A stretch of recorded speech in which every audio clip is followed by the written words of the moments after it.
네, 안녕하세요, 어머니. 최우석입니다. 네, 안녕하세요. 네, 몇 가지만 여쭤볼게요. 네, 소변을 야간에 이제 보러 자꾸 깨신다고 하셨는데, 그게 네. 얼마나 되셨죠? 언제부터 그러세요? 그러니까 한 달인가 두 달인가 그렇게 오래되진 않았고요. 옛날에는 밤에 푹 자니까 소변을 한 번 둘 때 있고 한 번도 안 누고 그랬었는데 네네. 요즘 따라 그렇게 자주 마렵고 잠도 안 오고 그냥 불면증처럼 그렇게 네네. 생겨서 어떻게 한약을 할 수 있는가 그렇다면 비뇨기과를 가야 되는지요. 아, 어머니 병원은 안 가보셨어요? 아니 먼저 갔었어요. 지금 요 비뇨기과. 소변 보시는 것 때문에 병원을 가보신 건가요? 예, 그래갖고 초음파 찍고 뭐 약 주고 그래갖고 뭐 2만 5천 원인가 그렇게 들더라고요. 네. 한 번 가니까. 진단명이 혹시 있던가요? 뭐 방광염이라거나 아니면 뭐 소변 요도염이라거나 다른 뭐 진단명이 있었나요? 있었는 것 같은데 제가 잊어먹었어요. 아, 네네. 예. 근데 약을 드셔도 비슷하신 상태고요. 아니 약을 먹으니까 한동안 괜찮아서 네네. 나았나 보다 하고 안 갔더니 요즘 또 그래서 아, 네.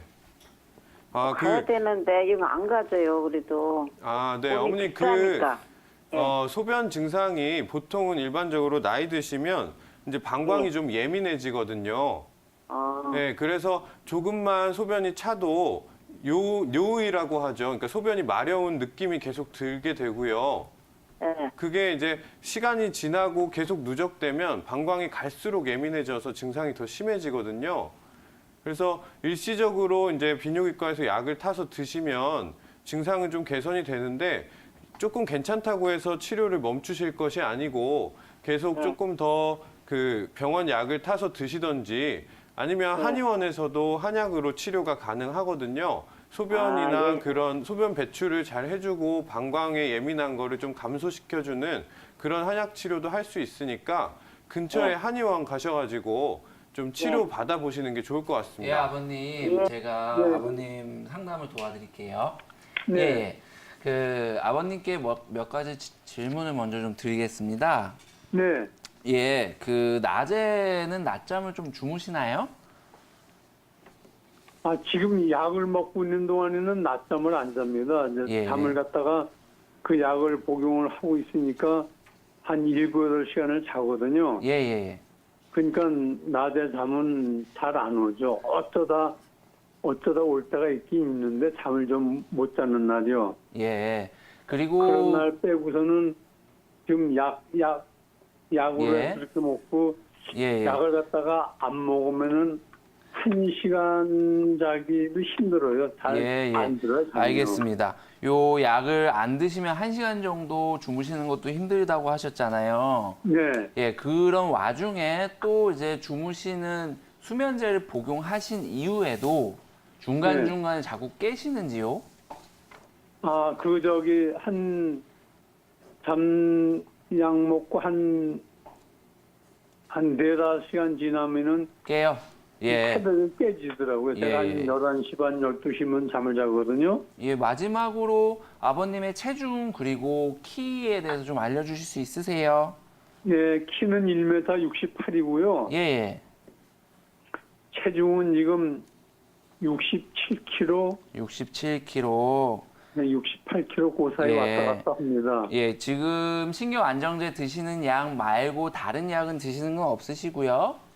아, 비뇨기과 약을 먹고 있습니다. 예. 이 전립선에 문제 전립선 있는 약을 게, 드시고 계세요?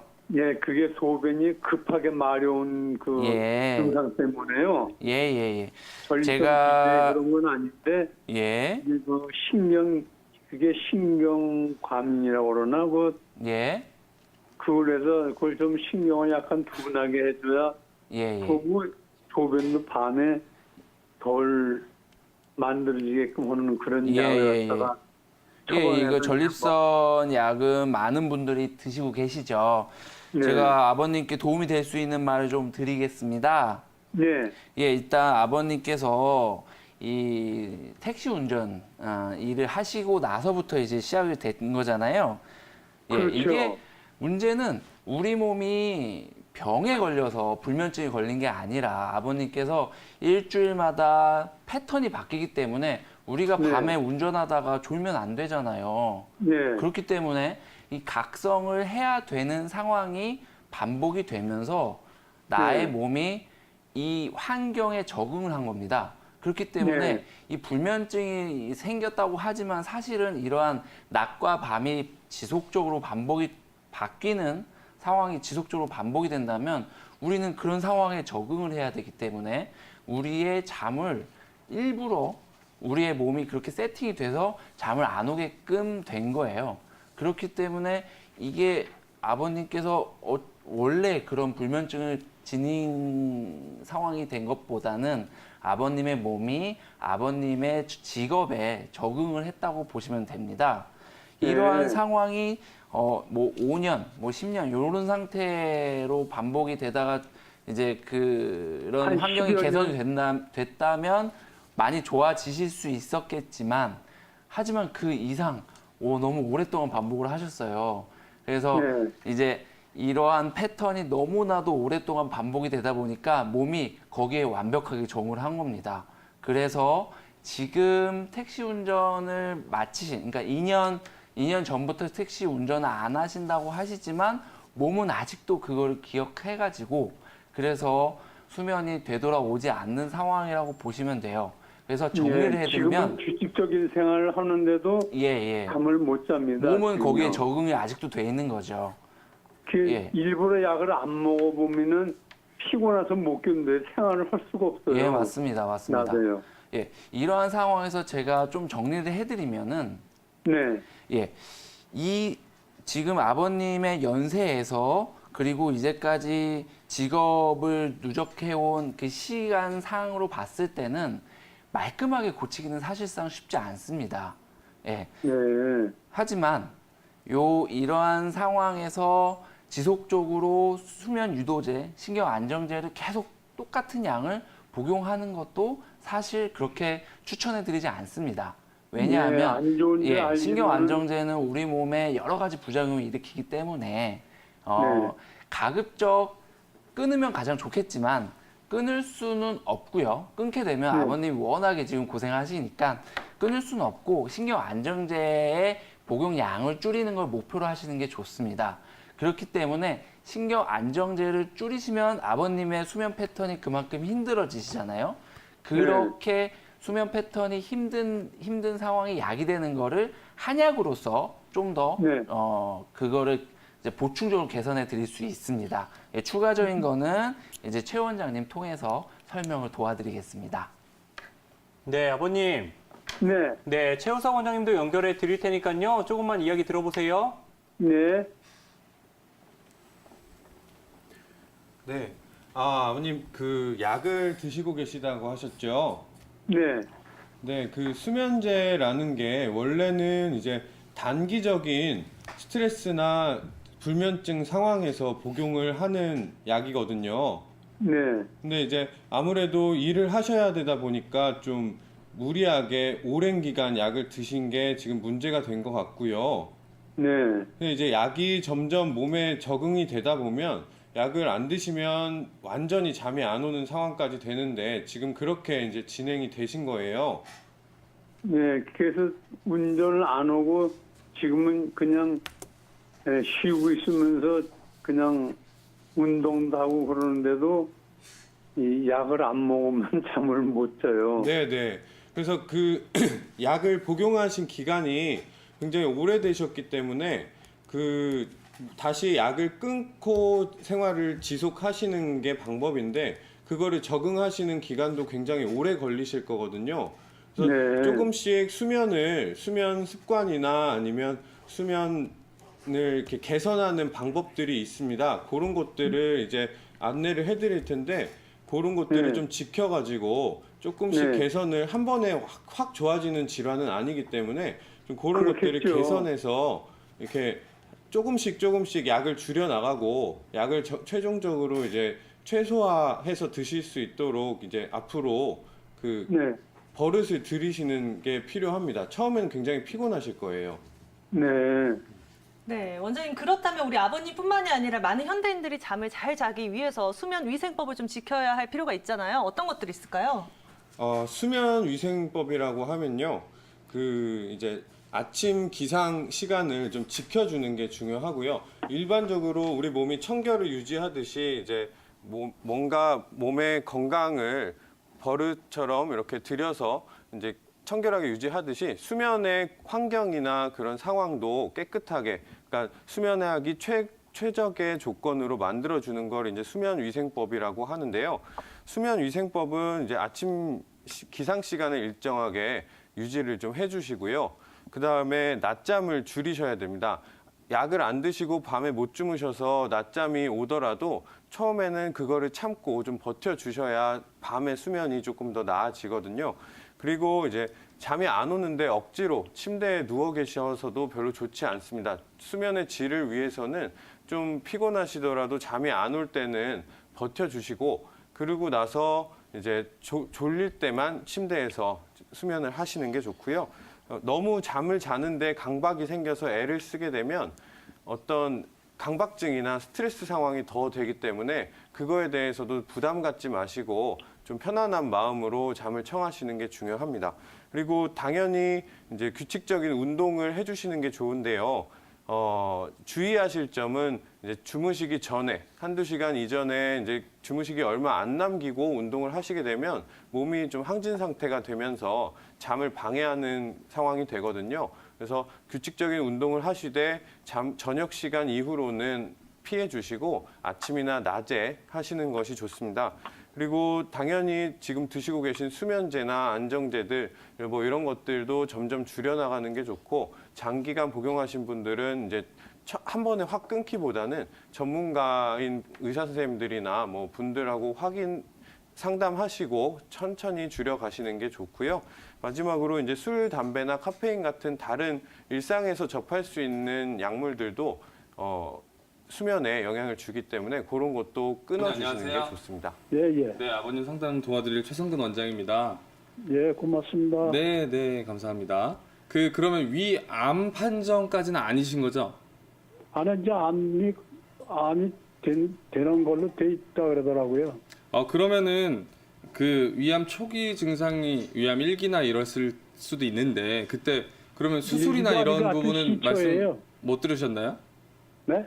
수술이나 이런 부분은 하지 않으시고 그냥 지금 계신 아니 근데 건가요? 그 병원에 원주 기독교 병원에 예약을 했더니요. 네. 그 레이저로다 어떻게 해서 한다 그러더라고요. 아직 그 시술은 받지는 않으신 거고요? 예, 예. 네네. 일단 시술을 먼저 받으시는 게 가장 좋을 것 같아요.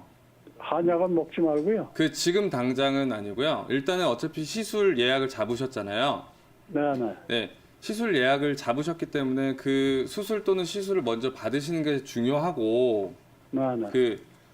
소화기 증상 또는 암 자체도 가장 중요한 것은 우리 몸의 면역력, 기력입니다. 네.